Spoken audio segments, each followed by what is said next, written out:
C'est l'ère des Lévites. Recevez mes salutations de la part du Seigneur Jésus-Christ partout où vous nous suivez. Nous venons encore devant vous avec un fardeau que le Seigneur a mis dans notre cœur. Bien-aimés dans le Seigneur, avant toute chose, j'aimerais vous inviter à un court moment de prière et après nous allons prendre la portion de la parole que Dieu a déposée en nous pour vous les partager. Prions. Seigneur, nous te rendons grâce. Nous savons que tu es là avec nous. Nous savons que tu es avec notre bien-aimée sœur, notre bien-aimé frère qui nous suit chez lui à la maison. Nous prions pour que tu puisses prendre ces moments à ta disposition. Sers-toi de ces moments pour te communier avec quelqu'un qui a soif de toi. Communie-toi avec une âme qui a soif de toi, avec un cœur qui est disposé et attire ceux qui t'appartiennent à suivre ces temps d'édification, ces temps de consolation, ces temps de réconfort. Nous repoussons l'ennemi loin de nous, toute forme de distraction au nom de Jésus-Christ. Que la grâce coule à flot partout où nous sommes dans le nom de Jésus. Amen. Bien-aimés dans le Seigneur, prenons nos Bibles rapidement dans le livre des Cantiques des Cantiques. Nous sommes au chapitre 1er et nous allons lire le premier verset et le deuxième verset. Je lis dans le nom du Seigneur Jésus-Christ. Cantique de David de Salomon. Qu'il me baise des baisers de sa bouche, car ton nom, ton amour vaut mieux que le vin. Je reprends. Cantique de Salomon. Qu'il me baise des baisers de sa bouche, car ton amour vaut mieux que le vin. Amen. Voilà la petite portion de la parole que Dieu a déversée dans notre cœur. Et j'aimerais ici ce soir, ça dépendra de l'heure à laquelle vous allez suivre, puisque nous nous enregistrons le soir. Peut-être que ça pourra vous arriver le matin ou à midi, peu importe l'heure. Je vous salue au nom du Seigneur Jésus-Christ encore.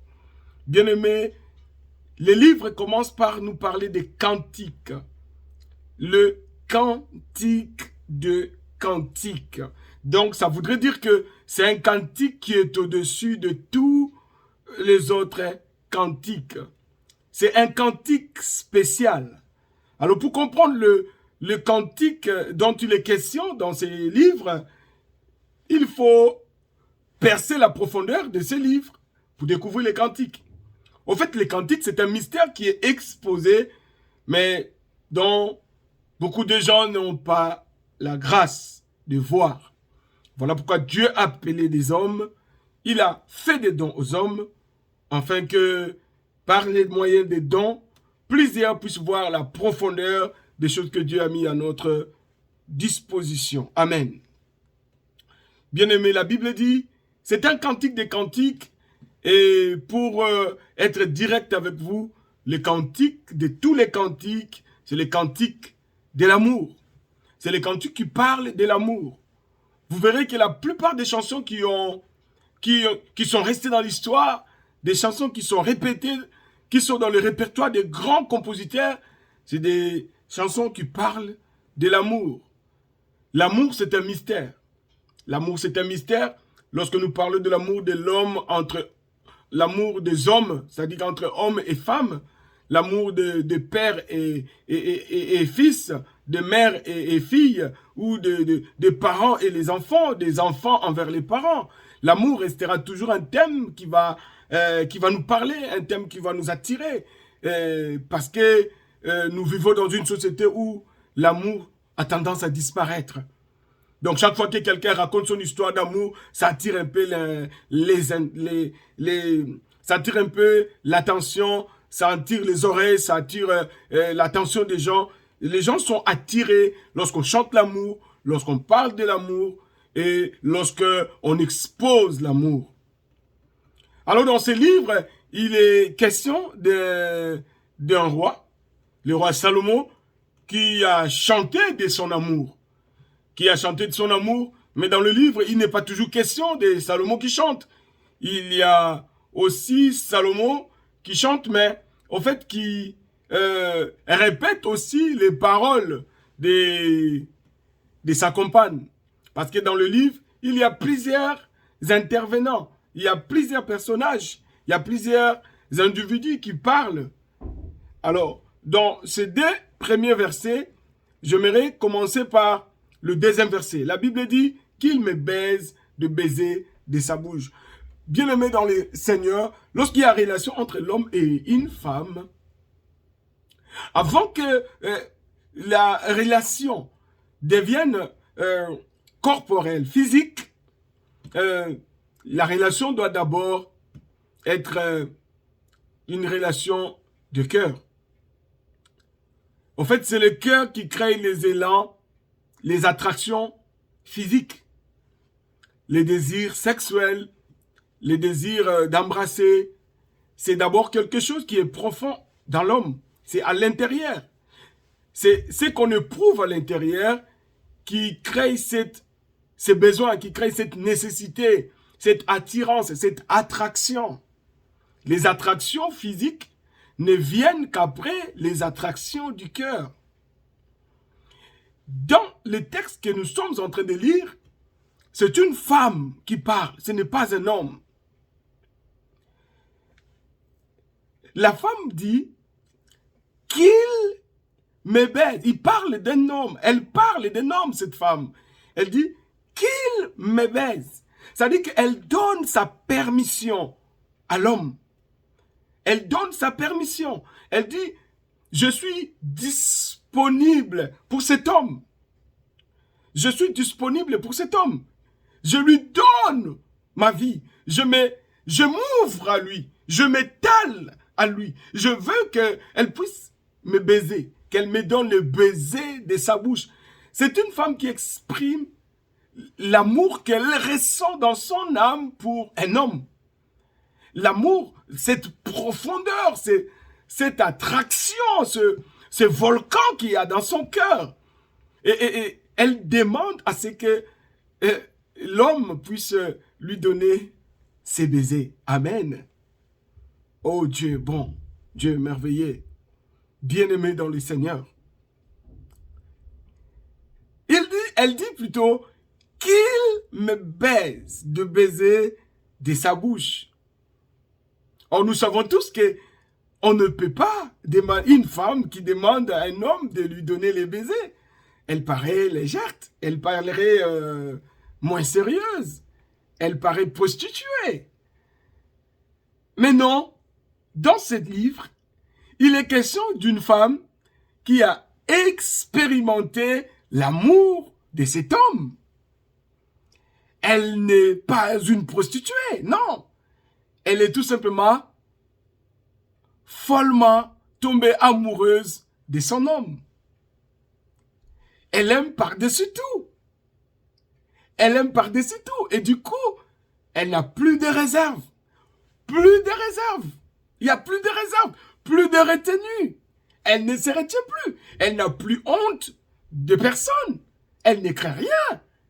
Elle ne craint pas ce que les gens pourront dire. Elle ne craint pas ce que les gens pourront commenter.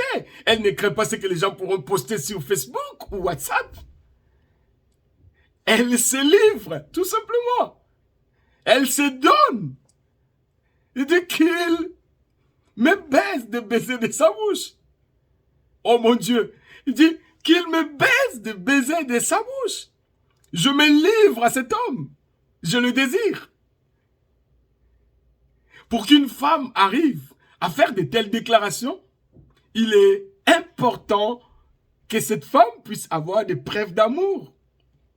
Comme je l'avais dit, avant qu'il y ait des attractions physiques, il y a d'abord les attractions du cœur. Et si vous suivez les textes, vous allez vous rendre compte que cette femme a reçu des preuves d'amour. Et c'est sur base de preuves qu'elle réclame le baiser. Amen.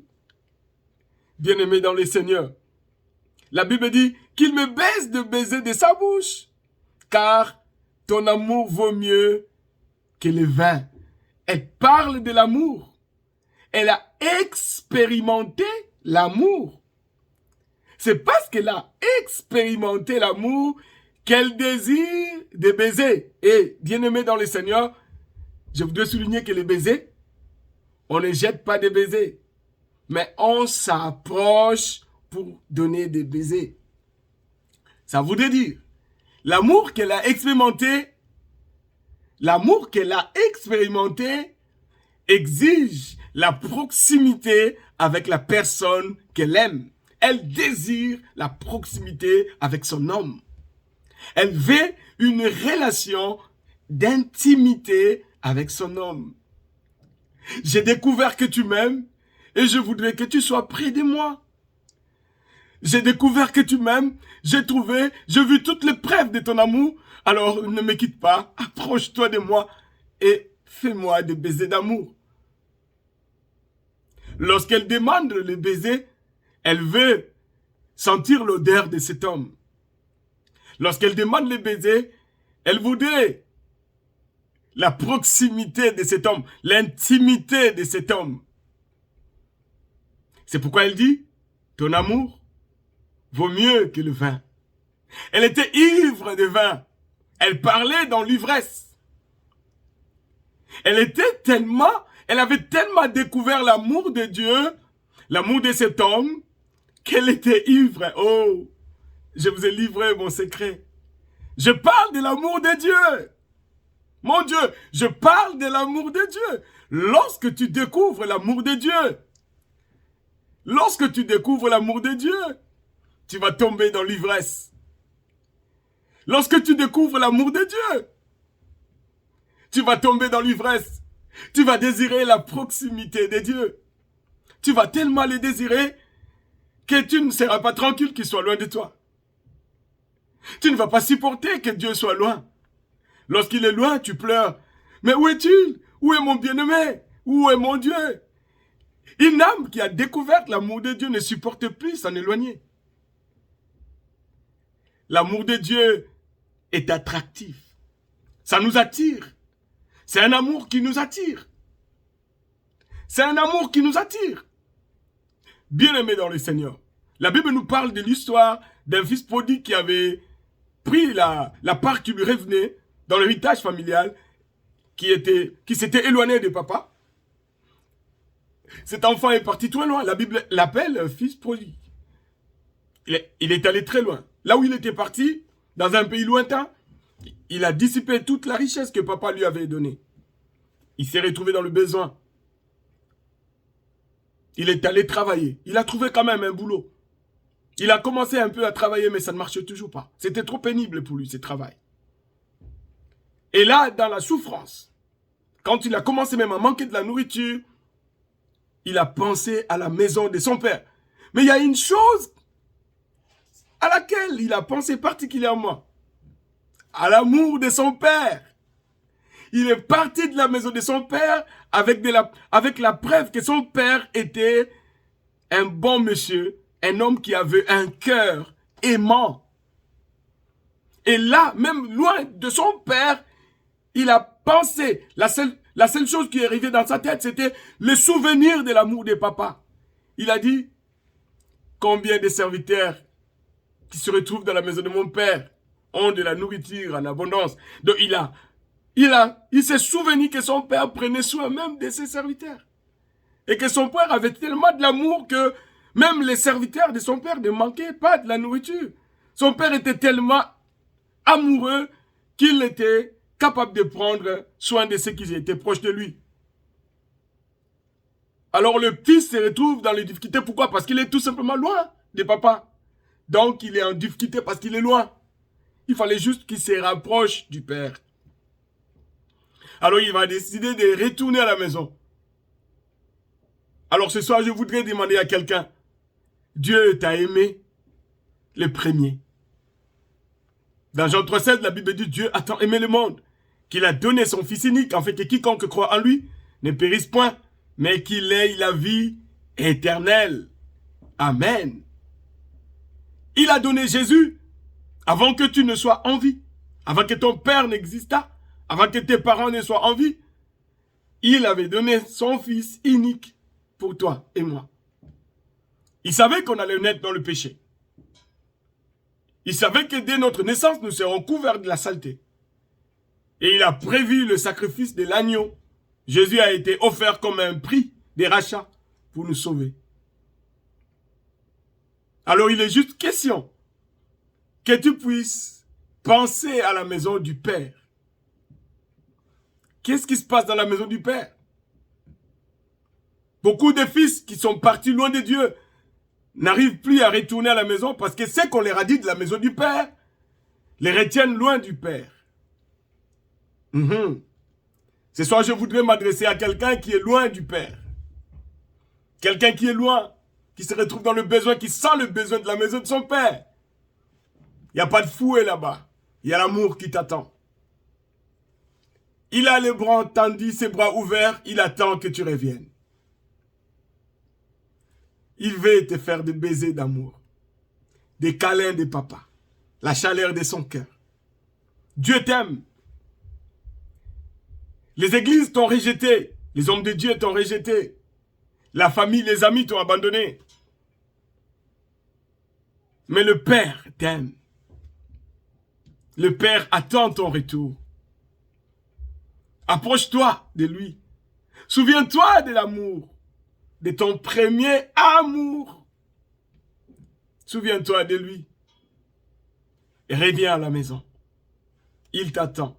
Et une grande fête sera organisée pour toi. Et il y a un autre héritage pour toi. Que Dieu vous bénisse. Docteur Caleb Comblé. Le temps des Lévites. À la prochaine occasion.